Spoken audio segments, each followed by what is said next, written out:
BBC news আন্তর্জাতিক সংবাদে আপনাকে স্বাগতম। শুরুতেই সংবাদ শিরোনাম, এরপর বিস্তারিত। শুরুতেই জানিয়ে দেব, ইরানের কাছে যুক্তরাষ্ট্রের পরাজয় ইতিহাসের স্বর্ণাক্ষরে লেখা থাকবে। তারপর জানিয়ে দেব, শির সঙ্গে বৈঠক দারুণ হয়েছে, ট্রাম্প। এখন জানিয়ে দেব, চীন সফরে আসছেন পুতিন, শি জিনপিং যাচ্ছেন হোয়াইট হাউসে। এবং সর্বশেষ জানিয়ে দেব, হরমুজ উন্মুক্ত রাখতে ঐকমত্য জিনপিং ট্রাম্প। এতক্ষণ শুনছিলেন সংবাদ শিরোনাম, এখন বিস্তারিত। আপনি যদি মুসলিমদের পাশে থাকতে চান তাহলে ভিডিওতে লাইক করে চ্যানেলটি অবশ্যই সাবস্ক্রাইব করে দেবেন। ইরানের কাছে যুক্তরাষ্ট্রের পরাজয় ইতিহাসে স্বর্ণাক্ষরে লেখা থাকবে। ইরানের বিরুদ্ধে যুদ্ধ শুরু করে যুক্তরাষ্ট্র চূড়ান্তভাবে পরাজিত হবে এবং যুক্তরাষ্ট্রের এই পরাজয় ইতিহাসের পাতায় স্বর্ণাক্ষরে লেখা থাকবে বলে মন্তব্য করেছেন দেশটির সেনাবাহিনীর chief of staff rear admiral Habibullah Sayari. বৃহস্পতিবার ইরানের বেসামরিক বিমান চলাচল সংস্থা সিএও পরিদর্শনকালে তিনি এ মন্তব্য করেন। অ্যাডমিরাল সায়ারি বলেন, ইরানি সশস্ত্র বাহিনীর সাহসিকতা, অবিচলতা এবং জনগণের অকুণ্ঠ সমর্থনে এই যুদ্ধে যুক্তরাষ্ট্র হারবে। তিনি বলেন, ইরানের কাছে যুক্তরাষ্ট্রের এই পরাজয় ইতিহাসের পাতায় স্বর্ণাক্ষরে লেখা থাকবে। সম্প্রতি ডেনা ডেস্ট্রয়ার রণতরীর শহীদদের মরদেহ দেশে ফিরিয়ে আনার ক্ষেত্রে অসামরিক বিমান চলাচল সংস্থার ভূমিকার প্রশংসা করেন সায়ারি।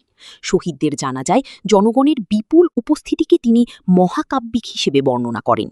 তিনি ভূমধ্যসাগরে ইরানি নৌবাহিনীর প্রথমবারের মতো উপস্থিতির কথা উল্লেখ করে বলেন, আয়াতুল্লাহ আলী খামিনির নির্দেশনায় সকল নিষেধাজ্ঞা ও সীমাবদ্ধতা উপেক্ষা করে কৌশলগত নৌবাহিনীর এই অবস্থান বিশ্বকে কাঁপিয়ে দিয়েছিল।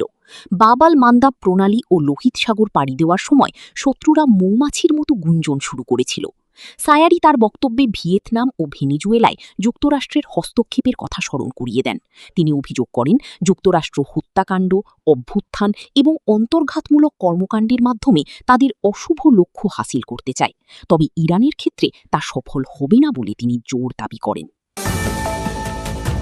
শির সঙ্গে বৈঠক দারুণ হয়েছে, ট্রাম্প। মার্কিন প্রেসিডেন্ট ডোনাল্ড ট্রাম্প বলেছেন, চীনের প্রেসিডেন্ট শি জিনপিংয়ের সঙ্গে আলোচনা দারুণ হয়েছে। বৃহস্পতিবার ১৪ মে চীনা প্রেসিডেন্টের সঙ্গে বৈঠকের পর টেম্পল অফ হেভেনে পৌঁছানোর পর সাংবাদিকদের প্রশ্নের জবাবে এ মন্তব্য করেন। বার্তা সংস্থা অ্যাসোসিয়েটেড প্রেস বলেছে, ট্রাম্প সংক্ষেপে বলেন, আলোচনা গ্রেট হয়েছে। তবে তাইওয়ান ইস্যু নিয়ে আলোচনা হয়েছে কি না এ বিষয়ে পরবর্তী প্রশ্নের কোনো উত্তর তিনি দেননি। স্থানীয় সময় বুধবার ১৩ মে বেইজিং পৌঁছান মার্কিন প্রেসিডেন্ট। এ সময় বিমানবন্দরে তাঁকে স্বাগত জানান চীনের ভাইস প্রেসিডেন্ট সহ দেশটির শীর্ষ কর্মকর্তারা। ২০১৭ সালের পর এটি ট্রাম্পের প্রথম চীন সফর। আজ বৃহস্পতিবার জিনপিংয়ের সঙ্গে বৈঠকের জন্য বেইজিংয়ের গ্রেট হল অব দ্য পিপলে পৌঁছান ট্রাম্প। এই ঐতিহাসিক ভবনটি ১৯৫৯ সালে গণপ্রজাতন্ত্রী চীন প্রতিষ্ঠার ১০ম বার্ষিকী উপলক্ষে নির্মিত হয়েছিল।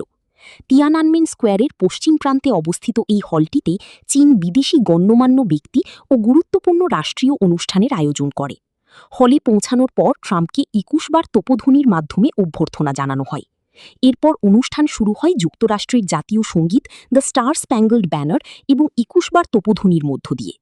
ট্রাম্প স্যালিউট জানান, আর চীনের প্রেসিডেন্ট শি জিনপিং লাল ও সোনালী রঙের মঞ্চে তার পাশে দাঁড়িয়েছিলেন। চীন সফরে আসছেন পুতিন, শি জিনপিং যাচ্ছেন হোয়াইট হাউসে। চীনের প্রেসিডেন্ট শি জিনপিং এবং তার স্ত্রী পেং লিওয়ানকে আগামী ২৪ সেপ্টেম্বর হোয়াইট হাউস সফরের আনুষ্ঠানিক আমন্ত্রণ জানিয়েছেন মার্কিন প্রেসিডেন্ট ডোনাল্ড ট্রাম্প। একই দিনে রাশিয়া জানিয়েছে, প্রেসিডেন্ট ভ্লাদিমির পুতিন চীন সফরে আসছেন খুব শিগগিরই। ক্রেমলিনের মুখপাত্র দিমিত্রি পেসকভের বরাতে বৃহস্পতিবার ১৪ মে এই তথ্য জানিয়েছে রাশিয়ান সংবাদ মাধ্যম RT। তবে সফরের সুনির্দিষ্ট তারিখ এখনও নির্ধারণ করা না হলেও এই ভ্রমণের সমস্ত প্রস্তুতি ইতিপূর্বেই সম্পন্ন হয়েছে বলে জানিয়েছেন দিমিত্রি পেসকভ। রুশ সংবাদ মাধ্যমগুলোর ধারণা, আগামী সপ্তাহেই এই হাই প্রোফাইল সফরটি অনুষ্ঠিত হতে পারে। পুতিন সর্বশেষ ২০২৫ সালের সেপ্টেম্বরে বেইজিং সফর করেছিলেন। সে সময় তিনি চীনের বিশাল সামরিক কুচকাওয়াজ এবং একটি শীর্ষ সম্মেলনে অংশ নেন। এদিকে চীন সফরে শি জিনপিংয়ের সঙ্গে আলোচনা অত্যন্ত ফলপ্রসূ হয়েছে উল্লেখ করেছেন ট্রাম্প। মার্কিন প্রেসিডেন্ট বলেছেন, দিনের শুরুতে অত্যন্ত ফলপ্রসূ আলোচনা হয়েছে। আপনার সঙ্গে সময় কাটানো ছিল বড় সম্মানের বিষয়। এ সময় হোয়াইট হাউস সফরে আনুষ্ঠানিক আমন্ত্রণ জানিয়েছেন ট্রাম্প। তবে বেইজিংয়ের পক্ষ থেকে এখন পর্যন্ত আনুষ্ঠানিকভাবে সফর সম্পর্কে কিছুই জানানো হয়নি। হরমুজ উন্মুক্ত রাখতে ঐক্যমত্য জিনপিং ট্রাম্প। চীনের প্রেসিডেন্ট শি জিনপিং ও মার্কিন প্রেসিডেন্ট ডোনাল্ড ট্রাম্প আগামী ৩ বছর ও পরবর্তী সময়ে গঠনমূলক, কৌশলগত ও স্থিতিশীল সম্পর্ক বজায় রাখার বিষয়ে একমত হয়েছেন। বৃহস্পতিবার বেইজিংয়ে অনুষ্ঠিত প্রথম দফার বৈঠক শেষে তারা এই বিষয়ে একমত হন বলে চীনের পররাষ্ট্র মন্ত্রণালয় এক বিবৃতিতে জানিয়েছে। তবে ইরান ইস্যুতে এ বিবৃতিতে তেমন কিছু উল্লেখ না করা হলেও হোয়াইট হাউস জানিয়েছে ইরান যাতে পরমাণু অস্ত্রের অধিকারী না হতে পারে এবং হরমুজ প্রণালী খোলা রাখার ইস্যুতেও দুপক্ষ একমত পোষণ করেছে। খবর রয়টার্স, এএফপি, বিবিসি, এপি, আল জাজিরার। চীনের পররাষ্ট্র মন্ত্রণালয়ের বিবৃতিতে বলা হয়, দুই নেতা গঠনমূলক, কৌশলগত ও স্থিতিশীল দ্বিপাক্ষিক সম্পর্কের একটি নতুন ভিত্তি স্থাপন করেছেন। এই অবস্থান আগামী ৩ বছর ও তার পরবর্তী সময়ের জন্য দুই দেশের সম্পর্কের দিক নির্দেশনা হিসাবে কাজ করবে। বৈঠকের একটি বড় অংশ জুড়ে ছিল অর্থনৈতিক সহযোগিতা। প্রেসিডেন্ট শি জিনপিং জোর দিয়ে বলেন, চীন মার্কিন অর্থনৈতিক সম্পর্কের মূল ভিত্তি হল পারস্পরিক সুবিধা ও জয় জয় সহযোগিতা। তিনি স্পষ্ট করে জানান, মার্কিন ব্যবসায়ীদের জন্য চীনের দরজা আরও বড় করে উন্মুক্ত করা হবে। তিনি দুই দেশের সামরিক বাহিনীর মধ্যে উন্নত যোগাযোগ ব্যবস্থার পাশাপাশি বাণিজ্য, স্বাস্থ্য, কৃষি, পর্যটন, সংস্কৃতি এবং আইন প্রয়োগের মতো ক্ষেত্রগুলোতে সহযোগিতা বৃদ্ধির আহ্বান জানান। তবে আলোচনায় তাইওয়ান ইস্যু নিয়ে জিনপিং স্পষ্ট সতর্কবার্তা দিয়েছেন।